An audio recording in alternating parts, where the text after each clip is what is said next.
Women are not making enough money to support their families. A higher cost of living, a higher cost of transportation, higher cost of food, to have that medical expense on top of it has made things more difficult. Cost of living raises every year. What is going on is not sustainable, and we can definitely expect to see some worldwide revolutions and protests about the cost of living happening soon. You can't do this alone, so invest in some friends, go back to church, form some sort of safety net if you are fearful about your situation. Join your local Buy Nothing group on Facebook. Type Buy Nothing plus your city. Sometimes your city will have multiples of these, and you can join your neighborhood's Buy Nothing group. I'm definitely opting out of more social events that require me to spend money, and instead spending my social time with my friends by helping them run errands, helping them set up their health insurance, finding free resources, volunteering together, and cooking together instead of eating out. I'm going to be covering actionable advice about healthcare, energy costs, groceries, wages, negotiating a raise, investments and savings, your rent, the gym, and savings rates offered by your banks. Medical tourism is definitely becoming much more of a thing. If you can't afford healthcare in America, make sure to go abroad to Europe or Asia. It'll cost you $75 if you break a bone. Obviously insane, because in America it's like $5,000 to $10,000.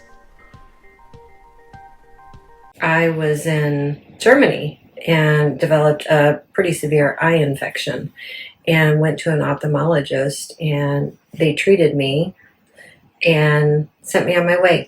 Zero bill. And if you need medication on the cheap, try Mark Cuban's company, costplusdrugs.com. And if you live near Mexico, you can go down to Mexico and get cheap medications with no prescription necessary from their pharmacy. American healthcare just does super insane and inhumane markups on healthcare. Sorry about that. There is quite a bit of geopolitical unrest right now, particularly in a oil-producing country, which means that energy costs are through the roof, which impacts the cost of everything, which means that anything with an energy component to it has increased in price, which means everything, because everything needs to be manufactured, which uses energy, and then everything needs to be transported, which uses energy. Unfortunately, this tip is very basic and boring, which is cut out road trips, cut out travel. Going to restaurants is now a luxury instead of a need. Don't be upset at small restaurants for increasing prices and shrinkflation happening. They can't help it. I used to eat out a ton since I was a single young professional, but now food at restaurants is priced at double and portions are halved.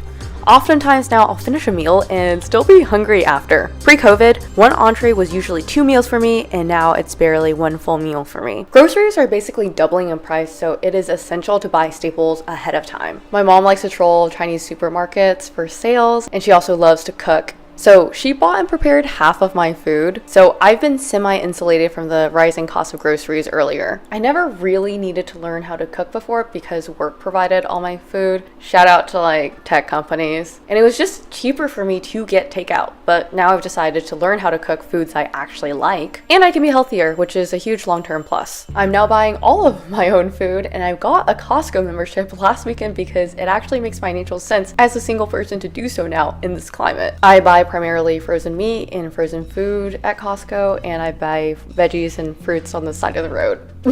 Their membership works out to be about $5 a month, and I definitely save more than $5 a month whenever I shop there, so it works out. I have to emphasize that for me, I actually have to buy nicer ingredients so that I'm actually excited to eat food at home. Previously, I'd always want to buy the cheapest ingredients possible and then wonder why I don't want to eat at home.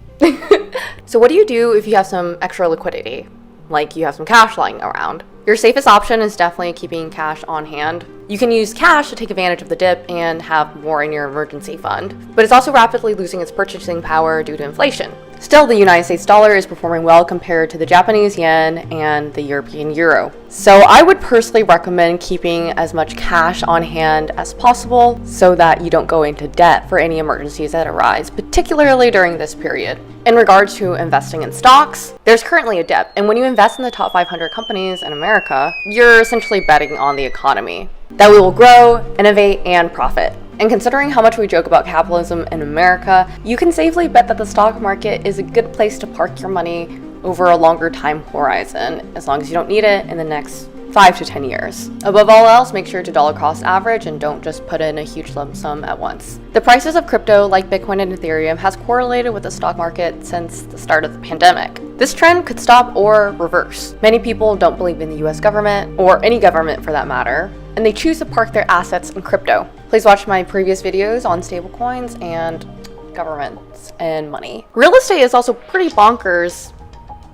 Market aside, you can put 3 to 5% down on an asset and earn 100% of the appreciation. I bought my house, aka got a huge debt, aka got a mortgage, around this time last year. I put 5% down at under 3% interest. Considering that inflation in the US is over 6%, I was basically getting paid to borrow money. And my place has seen crazy appreciation since I live in Austin, which is the hottest housing market in America. Real estate is one of the few assets where you can buy a little piece and earn all of the upside despite not owning 100% of the asset.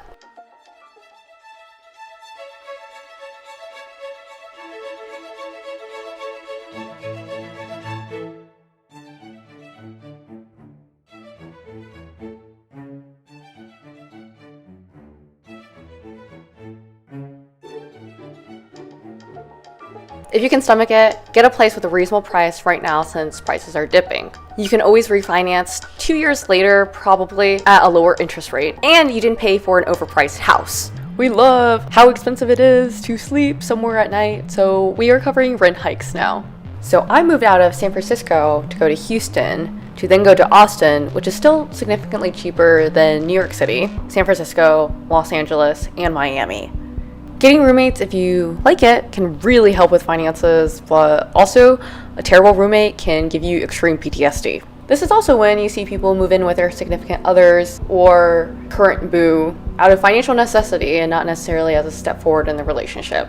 Generally speaking, that is not a good decision, even if it seems like a good short-term financial decision. She realized that people who just move in together for like practical reasons like saving money or convenience or just like, I don't know, ease, are the relationships that are more likely to slip into marriage, to just do it because it's convenient because the partner's there, and to end in divorce. If you do move, try to move into a rent-stabilized apartment or at least someplace with a small-time landlord. Most apartment complexes and homes are managed by one of 10 management companies, and Greystar is one of them, and they all provide the same mid experience. And more importantly, they only care about the bottom line, not you. Here's the official US government site about tenant rights per state. These figures then represent how much I pay in Austin and what I've paid in New York. But I calculated the cost for Austin versus New York, and having a car in Austin made things really expensive for me. A car note, insurance, and gas costs over $650 per month, and the rent is definitely way more expensive than what this is projecting. A one-bedroom in Austin is about $1,500 a month.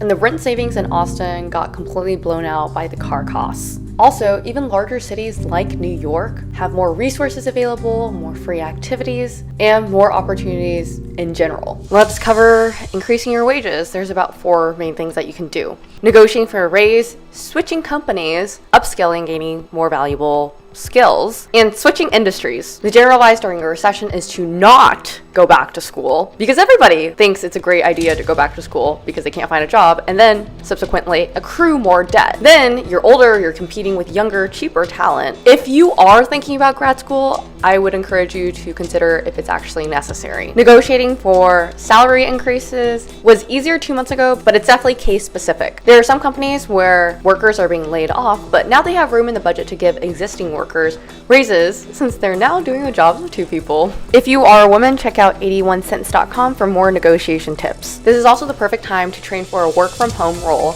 and freelance on the side for extra cash. The best thing you can do to increase your capital is to negotiate, learn more skills, and then market your skills. It will not be by couponing unless you want to learn how to coupon super seriously. You better be staying active and fit at the gym so that your medical bills in the future will not pile up. So check your insurance. My insurance has a partnership with Active and Fit. It's a third party. They offer $25 a month gym memberships to all chain gyms like Blink Fitness and Anytime Fitness. They also have special memberships to boutique gyms like Pure Barre for $40 a month unlimited, which usually retails for $200 plus, all with no contract. Also, if your preferred gym isn't on here, just mention your insurance and see if they can knock off $10 to $30. Please don't lose track of what's actually important in life, so make sure you get to invest in some experiences. before they get more expensive. This includes weddings, backpacking around the world, and attending graduations of loved ones. I've definitely spent way more money on weekend trips this past year than any other time in my life, except for the time that I lived in Europe for a year. So I signed up for the Delta Sky Miles card, and Delta gave me 60,000 miles, which is worth approximately $600 just for signing up. The material girl trend is probably going to be over soon, in my opinion, and it's going to be replaced by the charitable girl, good girlfriend, helping friend trend or something. I can definitely see a huge shift about caring for others while you yourself are struggling a little bit, you know?